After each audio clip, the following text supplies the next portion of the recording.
How are Yeah, you doing today? I'm doing fantastic. Thank you. Okay. Yeah, I'm happy to be here. So, shall Sure. I go into the reading right now?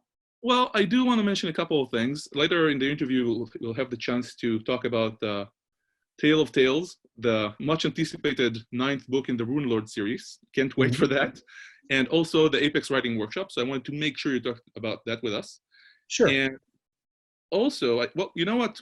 I think I can talk about you a lot later and introduce you and what you have done. But for right now, just go for it. Over to you, David. Okay. Well, this is from my Rune Lords series. I'm going to read from book one, and I started writing this many years ago. When I started writing, I wrote my first book and won an award and became a bestseller. And my publisher asked what I wanted to write next, and I said, "Well, I'd like to do a big fantasy novel." And she said, "Dave, you're a best-selling science fiction writer. We don't want fantasy from you." So for my 10th birthday as a writer of science fiction, I decided to write a big fantasy. And that kind of took over my life. I really kind of got into what I love. So my first novel was called The Rune Lords, and I'm just going to go ahead and read from that. Chapter 1, It Begins in Darkness. Effigies of the Earth King festooned Castle Silveresta. Everywhere the effigies could be seen, hanging beneath shop windows, standing upright against the walls of the city gates, or nailed beside doorways, any place where the Earth King might find ingress into a home. Many of the figures were crude things crafted by children, a few reeds twisted into the form of a man, often with a crown of oak leaves in its hair. But outside the doors of the shops and taverns were more ornate figures of wood, the full size of a man, often elaborately painted and coiffed in fine green wool traveling robes. In those days, it was said that on Hassenfest Eve, the spirit of the earth would fill the effigies, and the Earth King would waken.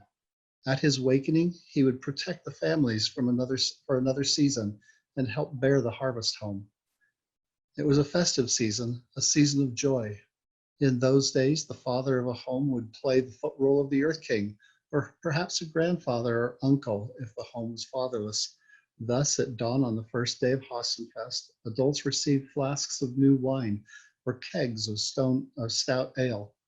For the young girls, the Earth King brought toy dolls woven of straw and wildflowers, while boys might get swords or ox carts carved from ash. All these bounties delivered by the Earth King represented but a token of the Earth King's wealth, the vast hoards of the fruits and fields of the forest, the vast hoards of the fruits of the forest and of the field, which legend said he bestowed on those who loved the earth. So the homes and shops around the castle were all adorned that night, on the 19th day of the month of harvest, 4 days before Hassenfest. All the shops were clean and well stocked for the autumn fair that would shortly come. The streets lay barren, for the dawn was approaching. Indeed, aside from the city guards and the few nursing mothers, the only one who had reason to be up so late of night were the king's bakers, who at the very moment were drawing the foam off the king's ale and mixing it with their dough so that the loaves would rise by dawn. True, the eels were running on their annual migration in the River Wye, so one might imagine few fishermen to be out that night. But the fishermen had emptied their wicker net eel traps an hour past midnight and had delivered kegs of live eels to the butchers for skinning and salting well before the second watch. Outside the city walls, the greens south of Castle Silveresta were dotted with dark tents, for caravans from Indpal had come north to sell the harvest of summer spices. The camps outside the castle were quiet, but for the occasional braying of a donkey. The walls of the city were shut, and all foreigners had been escorted from the merchants' quarter hours ago. No men moved in the street at all at that time of night, only a few Farron. Thus, there was no one to see what transpired in a dark alley. Even the king's farseer, who had endowments of sight from 20 people and stood guard on Old Brack's area above the Dedicate's Keep, could not have spotted movement down in the narrow streets of the merchant quarter. But in Cat's Alley, just off the Butterwalk, Two men struggle in the shadows for control of the night.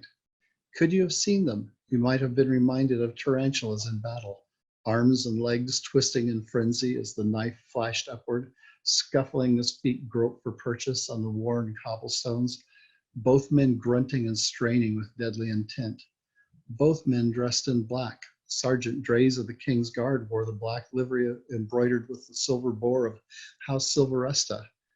Drays' assailant wore a baggy cloth cotton burnous in a style favored by the assassins out of Muyatin. Though Sergeant Drays outweighed the assassin by 50 pounds, and though Drays had endowments of brawn from 3 men and could easily lift 600 pounds over his head, he feared he could not win this battle. Only starlight lit the street, and precious little of that made its way here into Cat's Alley. The alley was barely 7 feet wide, and homes here stood 3 stories tall, leaning on sagging foundations till the awnings of the roofs nearly met a few yards above the Drays' head. Drays could barely see a damn thing back here. All he could make out of his assailant was the gleam of the man's eyes and teeth, a pearl ring in his left nostril, the flash of the knife. The smell of woodlands clung to his cotton tunic as fiercely as the scent of anise and curry held to his breath. No, Drays was not prepared for the fight here in Cat's Alley. He had no weapons and wore only the linen surcoat that normally fit over his ringmail, along with pants and boots.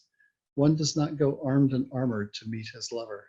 He'd only stepped in the alley a moment ago to make certain that the road ahead was clear of city guards when he heard a small scuffling behind a stack of yellow gourds by one of the market stalls.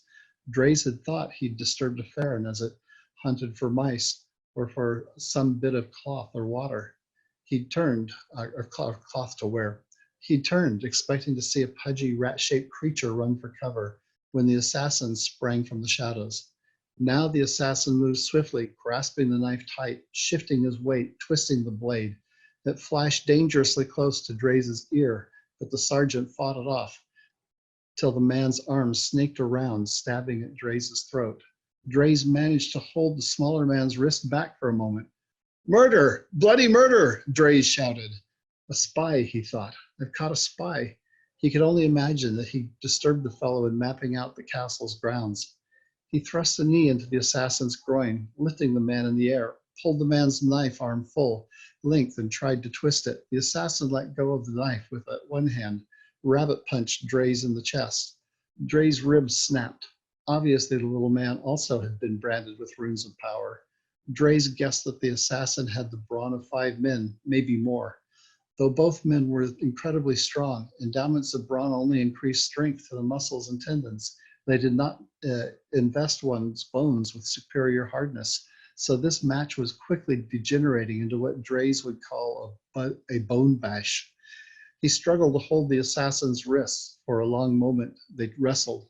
Drays heard the deep voice shouts, "That way, I think, over there." It came from the left. A street over was Cheap Street, where the bunch houses did not press so close, and Sir William had built his new 4-story manor. The voice had to be from the city guard, the same guards Drays had been avoiding, whom Sir William bribed to rest beneath the lantern posts at the manor gate. "Cat's Alley!" Drays screamed. He only had to hold the assassin a moment more, make sure the fellow didn't stab him or escape. The southerner broke free in desperation, punched him again, high in the chest. More ribs snapped. Drays felt little pain. One tends to ignore such distractions when struggling to stay alive. In desperation, the assassin ripped the knife free. Drays felt a tremendous rush of fear, kicked the assailant's right ankle, and felt more than heard a leg shatter. The assassin lunged, knife flashing. Drays twisted away, shoved the fellow. The blade struck wide of its mark, slashed Drays' ribs, a grazing blow. Now Drays grabbed the fellow's elbow, had the man half turned around. The assassin stumbled, unable to support himself on his broken leg. Drays kicked the leg again for good measure and pushed the fellow back. Drays glanced frantically in the shadows for a sign of some cobblestones that he could loose from its mortar. Behind Drays was an inn called the Churn. Beside the flowing vines in the effigy of the Earth King at its front window sat a small butter churn. Drays tried to rush to the churn, thinking to grab its iron plunger and bludgeon the assassin. He pushed the assassin, thought the smaller man would go flying. Instead, the fellow spun, one hand clutching Dray's surcoat. Dray saw the knife blade plunge.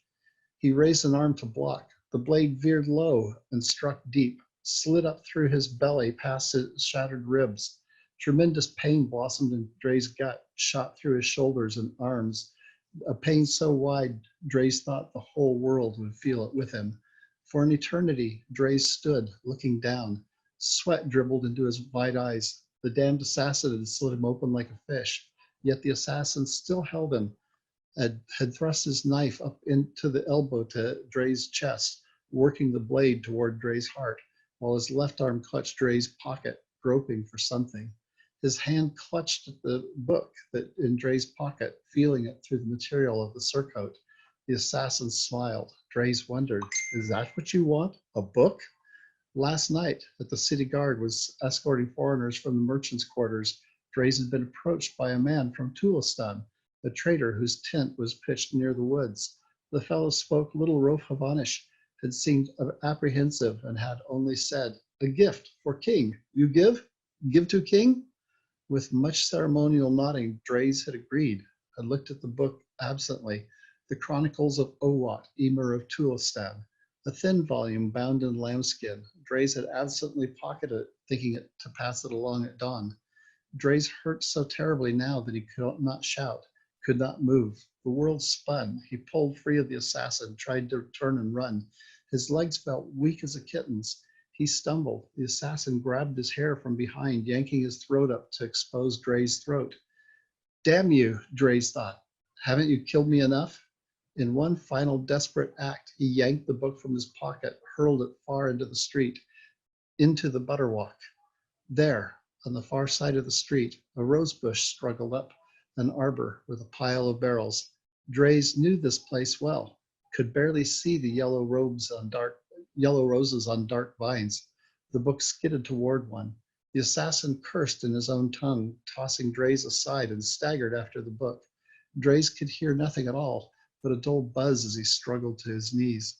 He saw movement at the edge of the street, the assassin groping among the roses. 3 larger shadows came rushing down the road from the left, the flash of drawn swords, starlight on glitting off iron caps, the city guard. Drays pitched forward into the cobbled street. In the pre-dawn, a flock of geese honked as it made its way south through the silvery starlight, their voices sounding to him for all the world like the barking of a distant pack of dogs. Okay. Thank you for that, David. Appreciate it. Thank you.